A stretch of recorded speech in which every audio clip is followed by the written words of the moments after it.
व्यासपीठावरती उपस्थित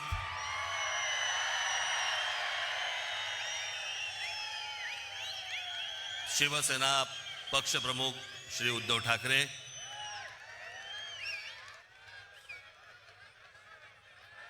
माझे मित्र आणि शिवसेनेचे नेते श्री संजय राऊत, इतर सर्व मान्यवर आणि मागे बसलेले सर्व आपले भावी नाशिकचे सर्व नगरसेवक,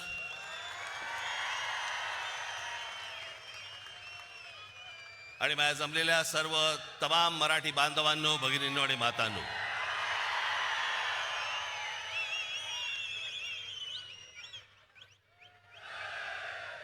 मी तुम्हाला सर्वांना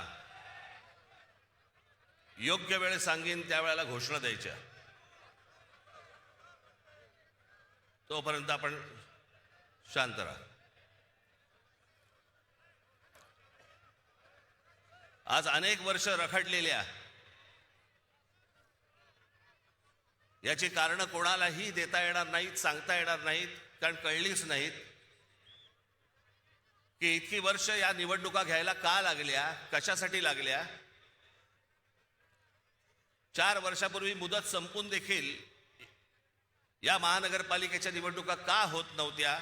मला असं वाटतं की का होत नव्हत्या हे पहिल्यांदा याचं उत्तर हे आत्ताच्या सरकारने दिलं पाहिजे. आणि मग इतक्या वर्षानंतर ज्या वेळेला निवडणुका होत आहेत त्याच्यानंतर ज्या प्रकारचा गोंधळ या महाराष्ट्रामध्ये आत्ता सगळा सुरू आहे,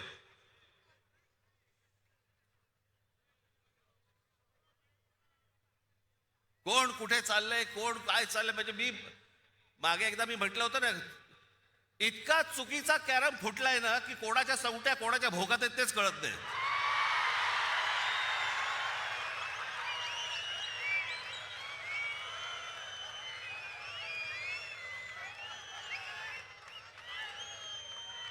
प्रत्येकाला विचारायला लागतं आज कुठे. काही जण तर वेडे पिसे झालेत, वेडे पिसे. त्या दिवशी मला कळलं, कोणीतरी एकाने छाननीच्या वेळेला, म्हणजे फॉर्म भरायची तारीख मुदत निघून गेली होती फॉर्म भरायची, छाननीच्या वेळेला समोरच्याचा एबी फॉर्म घेतला आणि गिळून टाकला.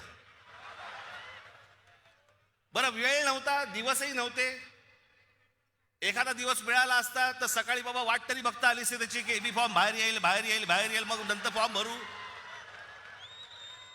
ती वेळ नाही दिली. कोणत्या थराला गेल्यात निवडणुका.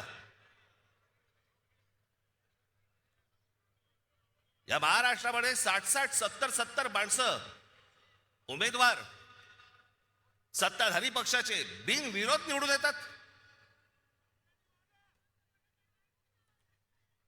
तिकडच्या मतदारांचा मतदानाचा अधिकार पण त्यांना देणार नाही तुम्ही. काही वेळेला तर दहशतीतून, आणि काही वेळेला जास्तीत जास्त वेळेला तर पैसे. काय आकडे ऐकतोय. कोणाला 1 कोटी, कोणाला 2 कोटी, कोणाला 5 कोटी. आमच्या कल्याण डोंबिवलीच्या तिथे एका काय ते प्रभाग असतात, त्या प्रभागामधल्या 3 जणांना, एका घरातले 3 जण उभे आहेत एका प्रभागात. काय ऑफर झाली असेल तुम्ही कल्पना पण नाही करू शकत.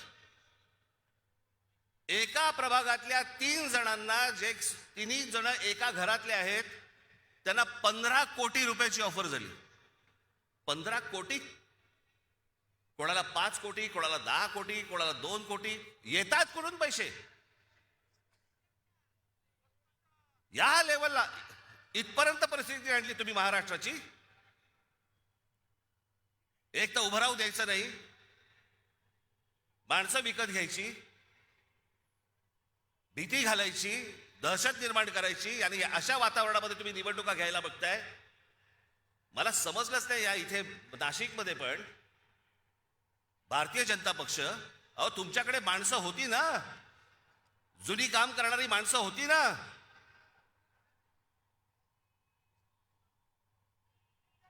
म्हणजे 52 साली जन्माला आलेला एक पक्ष 52 साली जनसंघ नावाने त्यांना 2026 ला पोरं भाड्याने घ्यावी लागतात.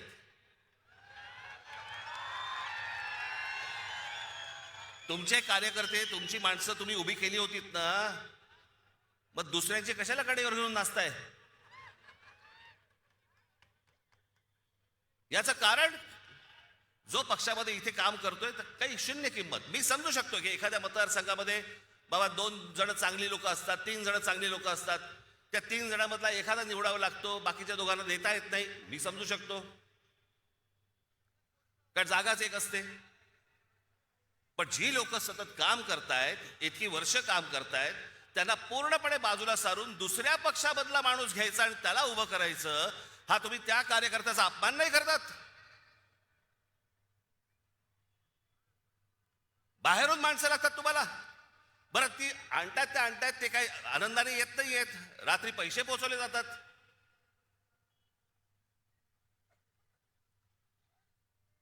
म्हणजे आमचे मित्र आता संजय राऊत आता म्हणाले तपोवनातली झाडं इथे त्यांना छटायची आहेत त्या महाजनना.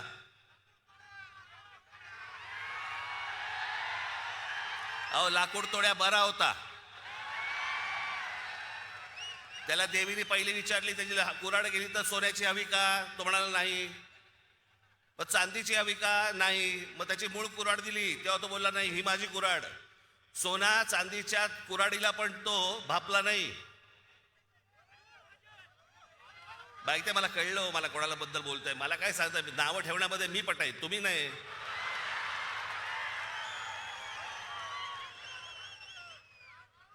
पण झाडं पण छाटायची ना, पण झाडं छाटायच्या अगोदर स्वतःच्या पक्षामधले कार्यकर्ते छाटले. या पक्षामधली लोक छाटली पहिली, बाहेरून झाडं मागवली आणि ती आता पक्षात लावतायत.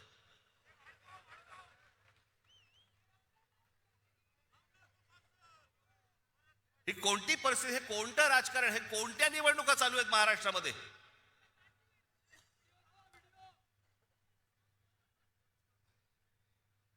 दोन 2012 साली ज्यावेळेला ज्यावेळेला इथे सत्ता आली, 17 साली इथे फडणवीस आले आणि म्हणाले मी नाशिक मी दत्तक घेतो.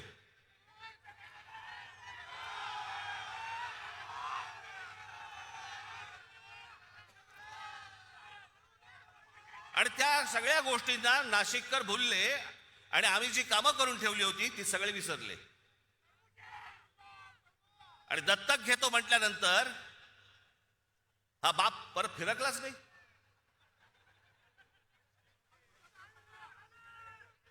काय काय गोष्टी करतो म्हणून सांगितल्या होत्या, कोणत्या कोणत्या गोष्टी करतो म्हणून सांगितल्या होत्या.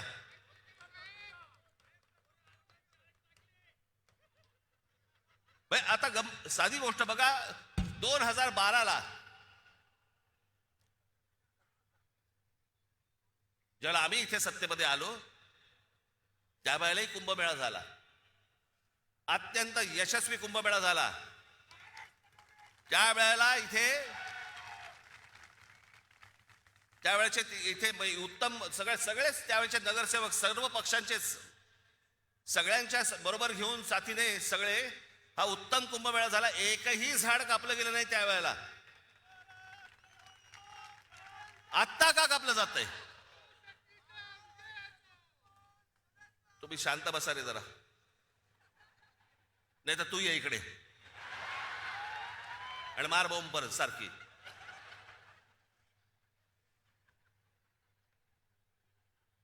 एकही झाड कापलं नाही त्यावेळेला. उत्तम सुंदर चांगल्या पद्धतीने सगळे जेवढे साधू संत आले होते त्या सगळ्यांनी सांगितलं की उत्तम कुंभमेळा झाला.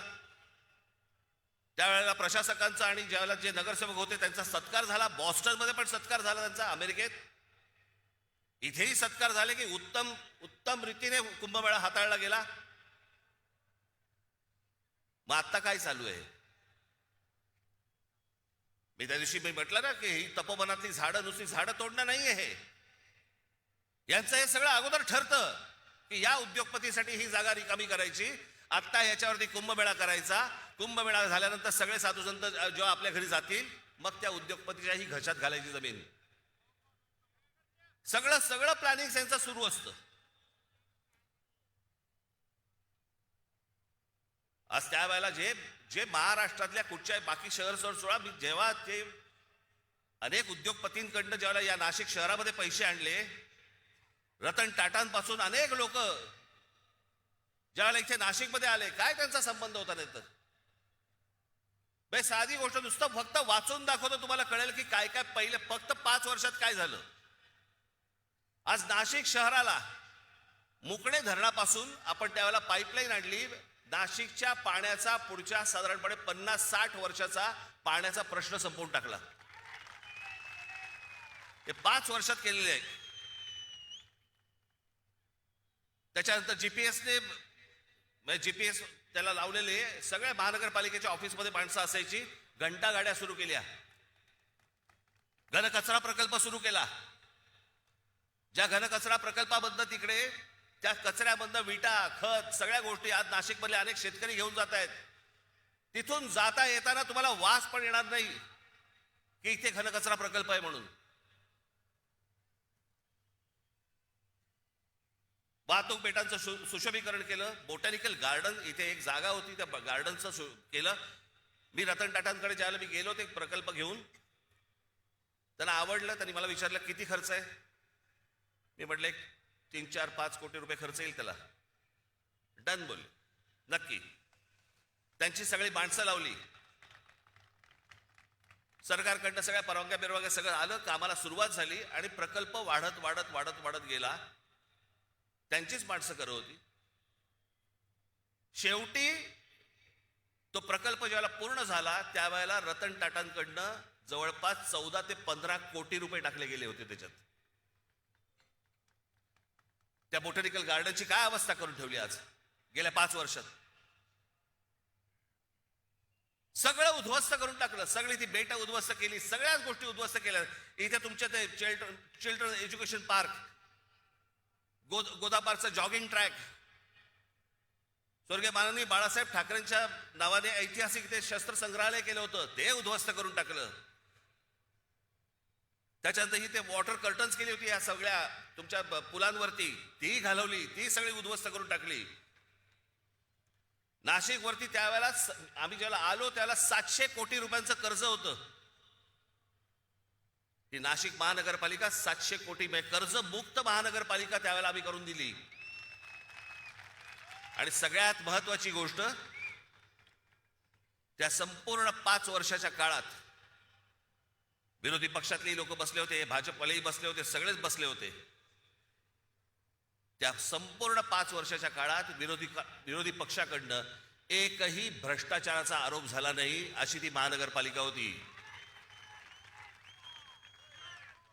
ज्या वेळेला हे रस्ते बांधणीचं काम सुरू होतं, उत्तम रस्ते सगळे झाले होते त्यावेळेला नाशिकमध्ये. मला हे पत्रकार सांगतात ना, दर पावसाळ्यामध्ये त्यांचे ते चॅनल मधली लोक विचारायची की मुंबई इकडचे तिकडचे सगळीकडचे इकडचे खड्डे पडतात. मी इकडचे जे कंत्राटदार होते त्या कंत्राटदारांची पहिली एक बैठक बोलवली होती आणि त्या कंत्राटदारांना सांगितलं होतं, म्हटलं हे त्याचं बजेट, तुमच्याकडे कोणी पैसे मागितले तर सांगा मला, आणि ज्या बजेटमध्ये तुम्हाला दिलेलं आहे त्याच्यामध्ये जर उत्तम रस्ता जर केला नाहीस आणि त्याच्यात जर खड्डा पडला, त्या खड्ड्यात उभा करून मारीन. उत्तम रस्ते झाले सगळे नाशिक मधले. हे होऊ शकतं, हे घडू शकतं, सगळ्या गोष्टी घडू शकतात. पण ह्या लोकांना हे करायचं नाही. 5 वर्ष दिली. हे 5 वर्षामध्ये हे देवेंद्र फडणवीस येऊन तुम्हाला काय बोलून गेले, ते काय बोलून गेले ते फक्त झालंय का एवढं फक्त मला सांगा.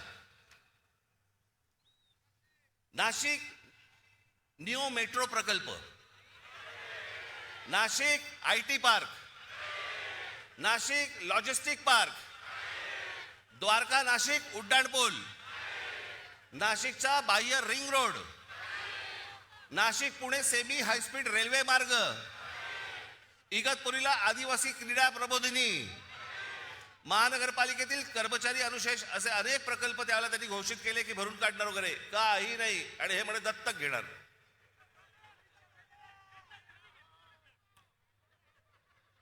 याला कामं नाही करायचे.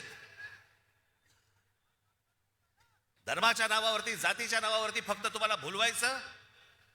आज अनेक महिला इथे आलेल्या आहेत.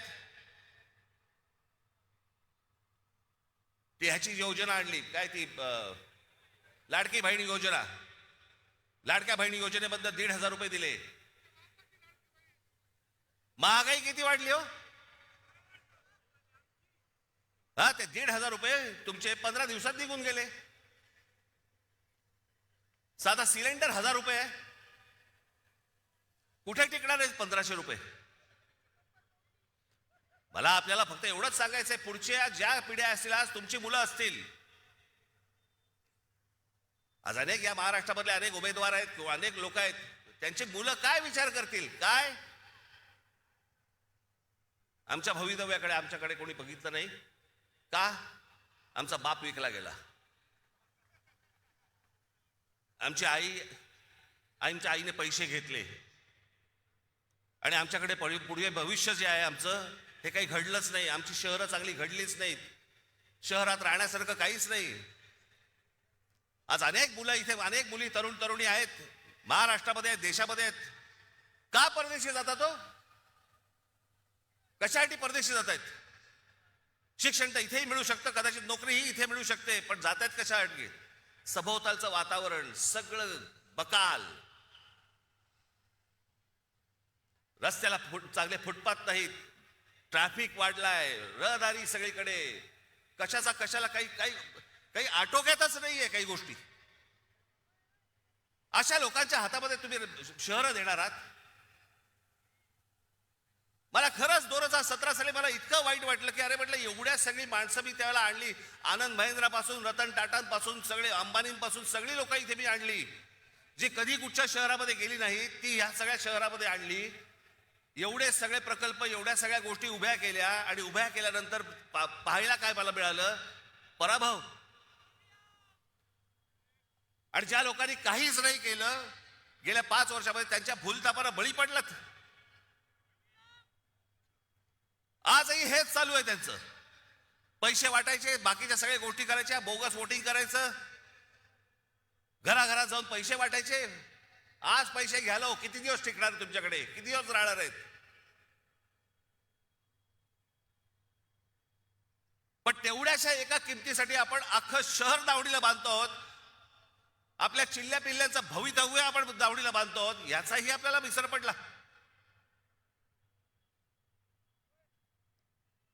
कशासाठी निवडणुका लढवायच्या मग.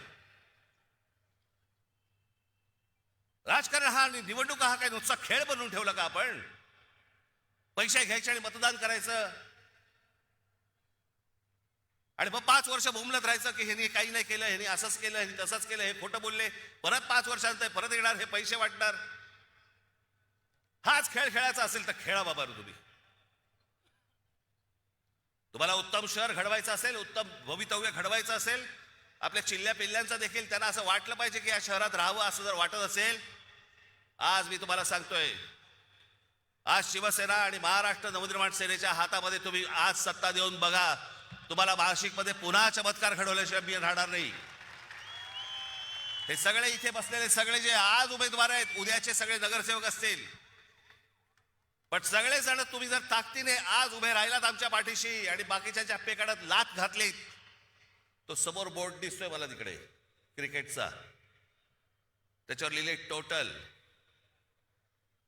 शिवसेना आणि महाराष्ट्र नवनिर्माण सेना यांचे नगरसेवक किती निवडून येणार, मला तिकडे 100चा आकडा पाहिजे मला त्या बोर्डावरती.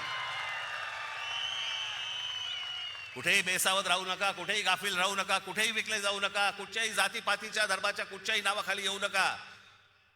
हे शहर उत्तम करायचंय, सुदृढ करायचंय, सुंदर करायचंय, चांगलं करायचंय, येणाऱ्या पिढ्यांच्या भवितव्यासाठी चांगलं करायचंय. याच्यासाठी सगळेजण सज्ज व्हा. एवढंच फक्त सांगण्यासाठी आज आपल्या समोर आलो. आपण सगळेजण इतक्या मोठ्या संख्येने इकडे आलात, आपण त्याबद्दल मी तुमचा सगळ्यांचा मी आभारी आहे. धन्यवाद. जय हिंद, जय महाराष्ट्र.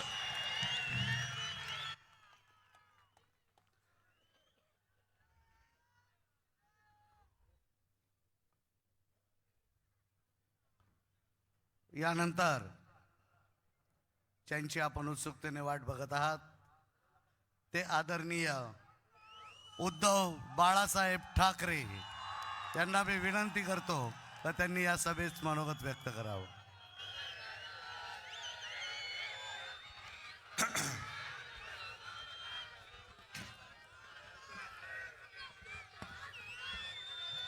जमलेल्या माझ्या तमाम हिंदू बांधवांनो, भगिनींनो आणि मातांनो, या गेल्या 2 वर्षातली माझी ही 4थी सभा आहे. पण आजच्या सभेत मला खूप आनंद होतोय, कारण माझ्यासोबत माझा भाऊ आणि महाराष्ट्र नवनिर्माण सेनेचा अध्यक्ष राज संजय तर सोबत आहेच, खासदार आहेत आणि उद्याच्या महापालिकेतले सगळे नगरसेवक आहेत.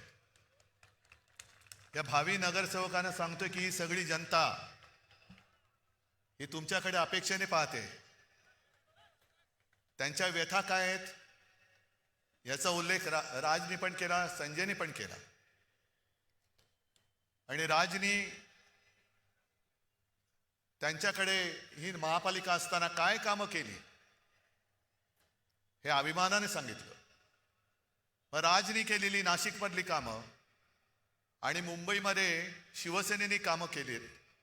हे 2 नागरिकांसाठी कामं करणारे भाऊ एकत्र आले तर नाशिकचा काय उत्कर्ष होईल हे तुम्ही तुमच्या मनाशी विचार करा. आणि मी सहज येताना, कारण स्थानिक काहीतरी बोललं पाहिजे, या शहराच्या समस्या काय आहेत. समस्या सगळीकडे त्याच आहेत. पाणी टंचाई आहे, कचऱ्याचा प्रश्न आहे, बेकारी वाढते आहे, गुंडागर्दी वाढते आहे, अंमली पदार्थ वाढत आहेत, तस्करी अंमली पदार्थाची होते, शिक्षणाचा पत्ता नाही. म्हणजे महाराष्ट्रात कुठल्याही शहरात गेलं रस्त्यावरती खड्डे आहेत. शहराचं नाव बदला, समस्या त्याच चिकटवून द्या, कुठलंही भाषण कुठेही चालेल. हे यांनी गेल्या 10 वर्षात केलेलं आहे. म्हणजे 2014 पासून आतापर्यंत मोदींच्या काळात. आमच्या मुलाखती चालू आहेत रोज. आज किंवा काल सुद्धा मुलाखतकार एक प्रश्न नेहमी विचारतात की तुम्ही दोघं भाऊ एकत्र आलात. म्हटलं मग तुमच्या पोटात का घोडा आला? नाही, घोडा नाही आला. मग म्हटलं प्रश्न का विचारता? भाई जेव्हा आम्ही एकत्र नव्हतो तेव्हा एकत्र का येत नाहीत, आणि एकत्र आलो तर एकत्र का आलात? तुमच्या अस्तित्वाचा प्रश्न आहे का? म्हटलं आमच्या अस्तित्वाची चिंता तुम्ही करू नका. शिवसेनेने आता यावर्षी शिवसेनेला 60 वर्ष होतील. अनेक निवडणुका लढवल्या, अनेक निवडणुकांमध्ये पराभव पचवला. विजय तसा फार थोडा नशिबी आला. पण पराभव होऊन सुद्धा शिवसेना संपली नाही. तर या निवडणुकीत आमचं अस्तित्व तुम्ही ठरवणारे कोण? पण ही निवडणूक जिथे जिथे ज्या शहरात निवडणुका आहेत त्या शहरातल्या नागरिकांनी त्यांचं आणि त्यांच्या भावी पिढीचं आयुष्य कसं असणार आहे, त्यांचं अस्तित्व कसं व्हायला पाहिजे हे ठरवणारी ही निवडणूक आहे. आम्ही पोटतिडकीने का तुमच्यासाठी प्रयत्न करतो? उल्लेख सगळे झाले. संजय राऊत आपण त्या काय धर्माच्या ध्वजाची आठवण करून दिली ज्याच्यावरती झाड आहे. मला एक प्रश्न विचारायचा आहे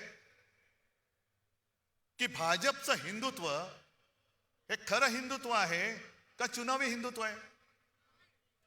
राम मंदिर केलं म्हणून तुम्ही डंका पिटलात, आणि प्रभू रामचंद्र जिथे तपश्चर्याला बसले होते, म्हणजे फार थोड्या ठिकाणी प्रभू रामचंद्रांचं वास्तव्य होतं, त्यातली ही एक म्हणून तरी पुण्यभूमी आहे. कुंभमेळा इकडे का होतो? तपोवन त्याला का म्हणतात? पर्णकुटी कुठे होती? ही सगळी झाडं जर का कापली आणि उद्या जर का कोणी विचारलं की प्रभू रामचंद्र कुठे राहिले होते, काय सांगणार? हे नमो भवन आम्ही केलेलं आहे. शासकीय विश्रामधामात प्रभू रामचंद्र राहिले होते म्हणून सांगणार? संपूर्ण सत्यानाश करायचा, धर्माची एक पट्टी अशी लावायची की सगळे अंधभक्त झालेत, आणि एक असा काही तुमच्यावरती संमोहन करायचं, मोहिनी टाकायची की स्वप्नात गुंगवून टाकायचं. देवेंद्र फडणवीस ज्यांनी एक शहर दत्तक घेतलं होतं राज बरोबर बोलला. अरे ज्यांना राजकारणामध्ये पोरं होत नाही त्यांना आमची पोरं दत्तक घ्यावी लागतायत, हे काय शहर दत्तक घेणार? म्हणून मोहन भागवतांना टाओ फोडावं लागतोय, अपत्य वाढवा, अपत्य वाढवा. अहो अपत्य वाढवा म्हणजे तुमचे राजकारणातले अपत्य वाढवा, नुसती अपत्य नका वाढवू. खायला खाळ आणि भुईला भार. मोहन भागवतांचं तेवढं तरी ऐका. आणि भाजप आज हा उपटचुंबांचा पक्ष झालेला आहे. उपटचुंब म्हणजे मला थोडी धाकधूक तर कधीच नव्हती, पण गेल्या वेळेला जी काही व्यासपीठावरती माणसं होती त्यातली काही कमी झाली असं मला कळलं. पण आज बघतो तो व्यासपीठ हाऊसफुल आहे. समोर तर आणखीन तुडुंब भरले. अरे आमच्याकडे पोरांचा तोटा नाहीये. अस्सल निष्ठावान अजूनही इथेच आहेत. म्हणजे आम्ही मोठी केलेली माणसं गेली असतील, पण ज्यांनी मोठी केली ती साधी माणसं आज देखील आमच्या सोबत आहेत.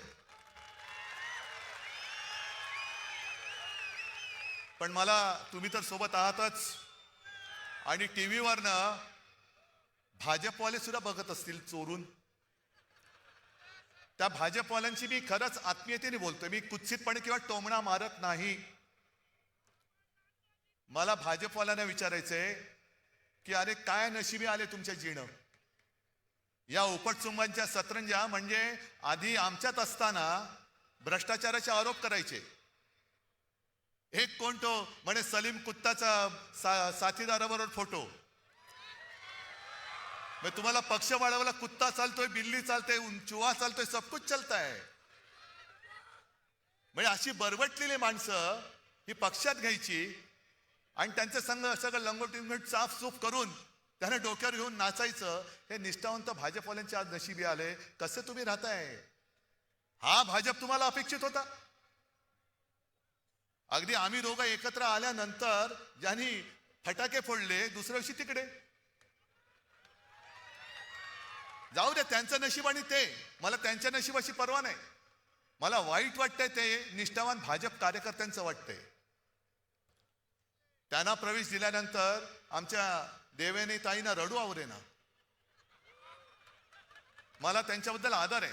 मी ताई तुम्ही आमच्याबद्दल चांगलं बोलावं म्हणून मी बोलत नाही. तुम्ही तुमचं काम निष्ठेने करताय. उद्या मी बोलतो त्याच्यावर तुम्ही टीका जरूर करा, कारण तुमची ती निष्ठा त्या पक्षाची आहे. पण ज्या पक्षाची निष्ठा तुम्ही बाळगता आहात, राखता आहात, तो पक्ष आज उपऱ्यांचा पक्ष झालाय. उपरे. आणि हे माझं वाक्य नाहीये, देवयानी ताईंचं वाक्य आहे की दलालांनी चुकीचं ब्रीफिंग केलंय म्हणजे भाजप आज दलालांचा पक्ष झालेला आहे. तिकडे सुधीर मुनगट्टीवार बोललेत की शनी शिंगणापूर आणि भाजपला दरवाजेच नाहीयेत. पण मुनगट्टीवारजी तुम्हाला कल्पना आहे, शनी शिंगणापूरला जातात ते संकटग्रस्त जातात आणि भाजपात येतात ते ईडी सीबीआय इन्कम टॅक्स ग्रस्त येत आहेत, चोर दरोडेखोर येत आहेत. मग ज्या रामाने रावणाचा वध केला तो रावण सुद्धा भाजपमध्ये आला तर त्या रावणाला सुद्धा घेतील एवढे निर्लज्ज झाले ते. कुठे यांचं हिंदुत्व? हे बरोबर बोललात तुम्ही. मी भाजपने पाठीत वार केला म्हणून काँग्रेस बरोबर गेलो होतो, आणि मी काँग्रेस सोबत गेलो तर उद्धव ठाकरेंनी हिंदुत्व सोडलं. मग भाजपने अकोटमध्ये MIM बरोबर युती केली. तेव्हा काय सुटलं नाही तुमचं का? मुळात नव्हतंच सुटायला काही. MIM बरोबर अकोटमध्ये युती केली. अंबरनाथ मध्ये जिथे शिवमंदिर आहे तिकडे या मिंद्याचं पायपुष्ट का आणखीन काय पुसून फेकून दिला, बरोबर घेतला, काम झालं, दिलं फेकून आणि काँग्रेस बरोबर युती केली. बरं समविचारी म्हणजे काय? सगळे भ्रष्टाचारी येत आहेत, चोर दरोडेखोर येत आहेत, त्यांना बरोबर घेऊन चाललेत. भ्रष्टाचारी ते तुका मिळवावा, भाजपा पक्ष वाढवावा. आणि यांच्यामध्ये जी आता लागले म्हणजे इथल्या लोकसत्तेमध्ये त्या बातमी आली असेल नसेल कल्पना नाही, पण मुंबईच्या लोकसत्तेत बातमी आले गणेश नाईक पूर्वाश्रमीचे आपलेच. बघा गंमत कशी आहे. हा मिंदे कोण? पूर्वाश्रमीचा आपलाच. आता गद्दार गणेश नाईक पहिले आपलेच, त्यांच्या दोघात लागले आता. आणि गणेश नाईक म्हणतायत त्यांचा सरळ आरोप केलाय नव्या मुंबईमध्ये FSIचा घोटाळा या मिंद्याने केलाय.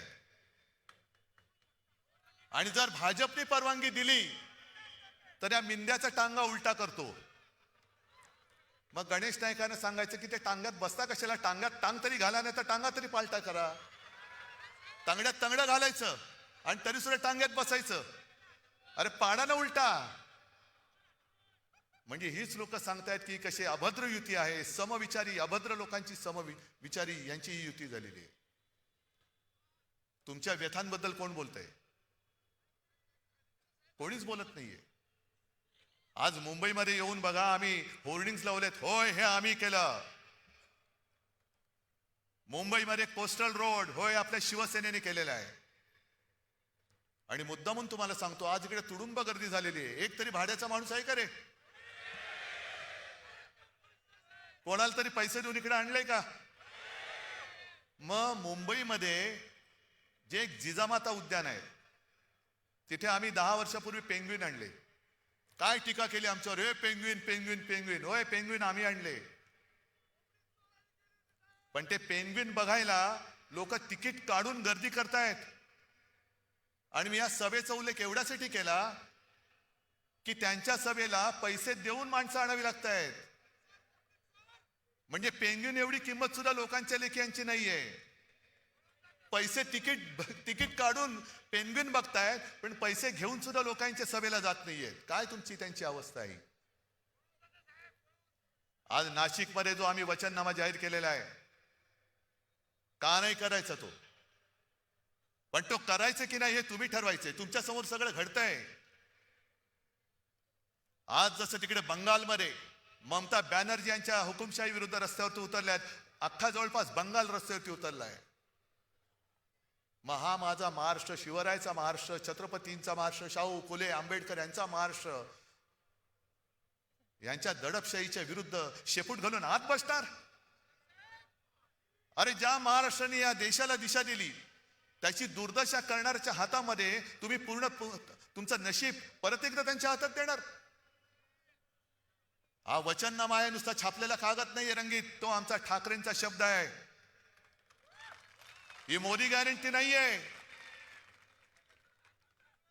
बोगस मोदी गॅरंटी नाहीये. हा ठाकरेंचा शब्द आहे. आणि ठाकरे जे बोलतात ते करतात.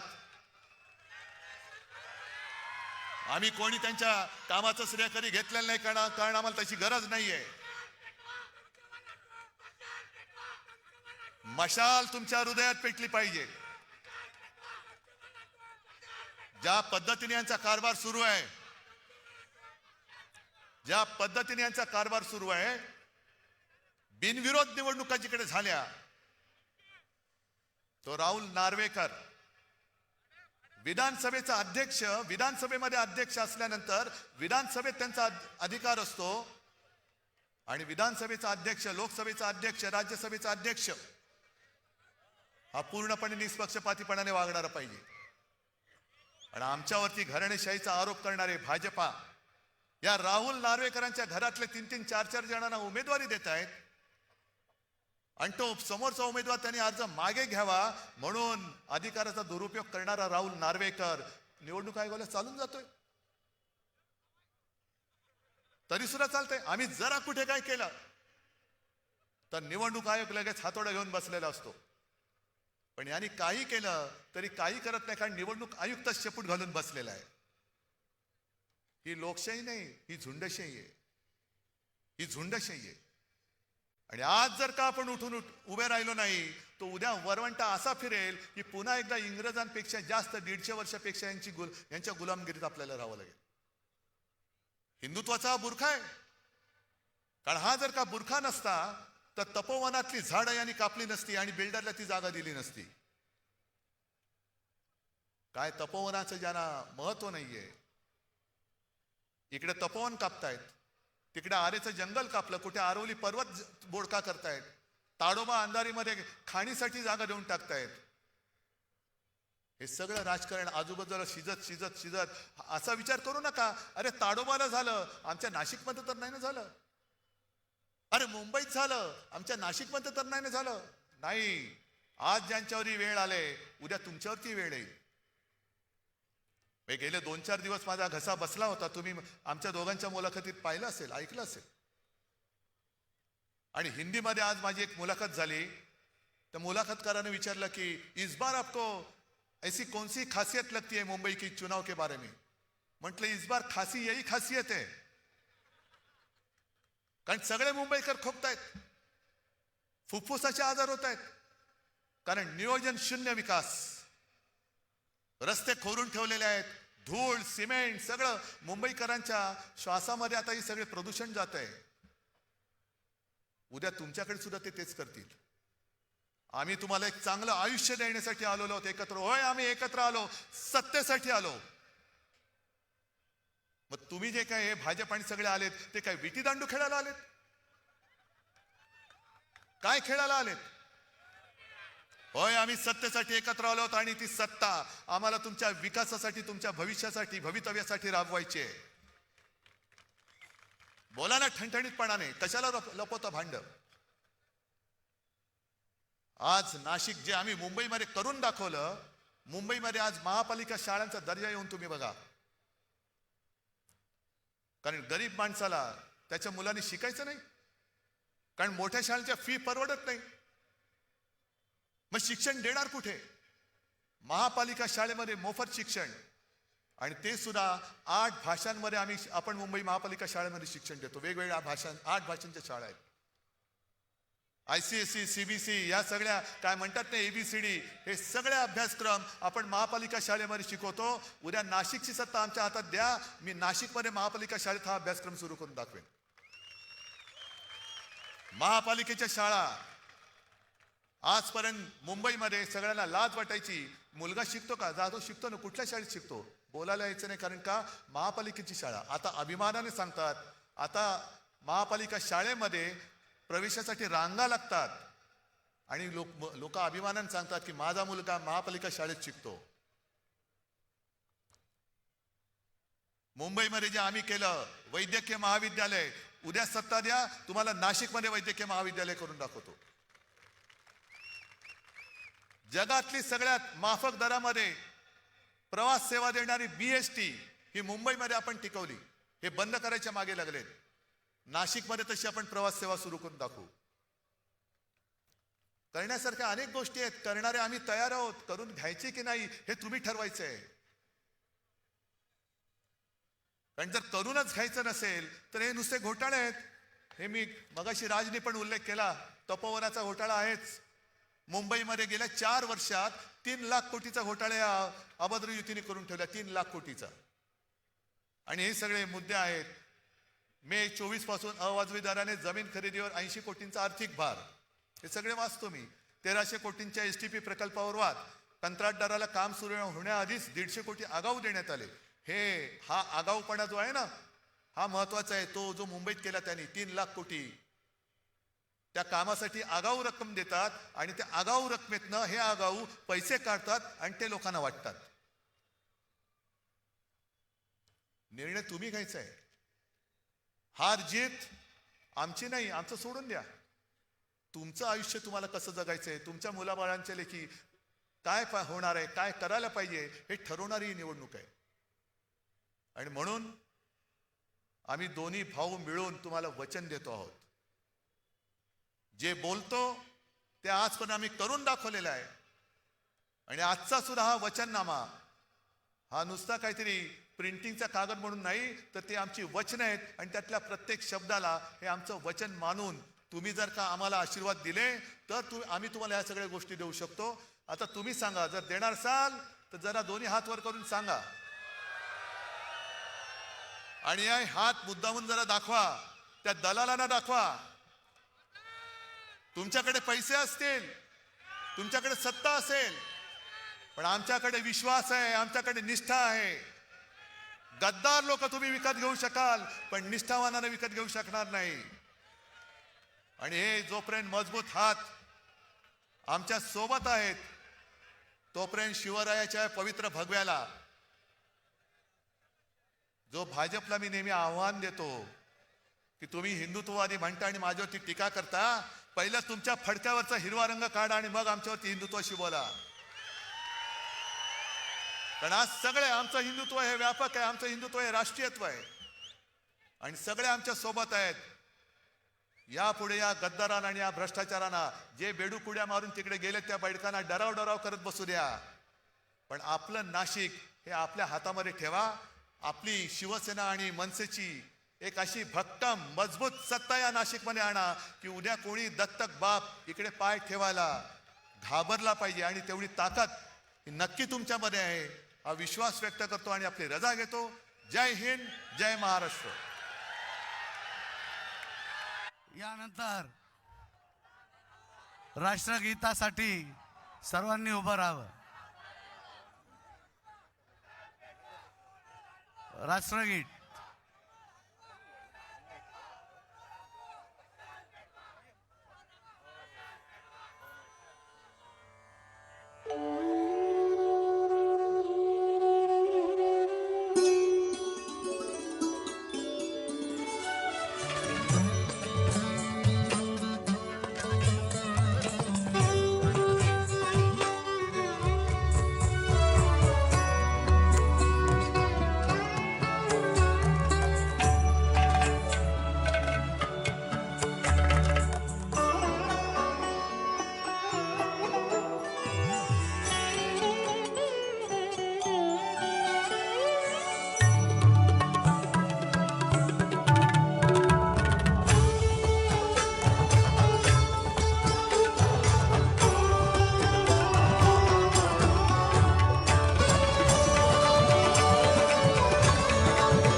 छत्रपती शिवाजी महाराज की.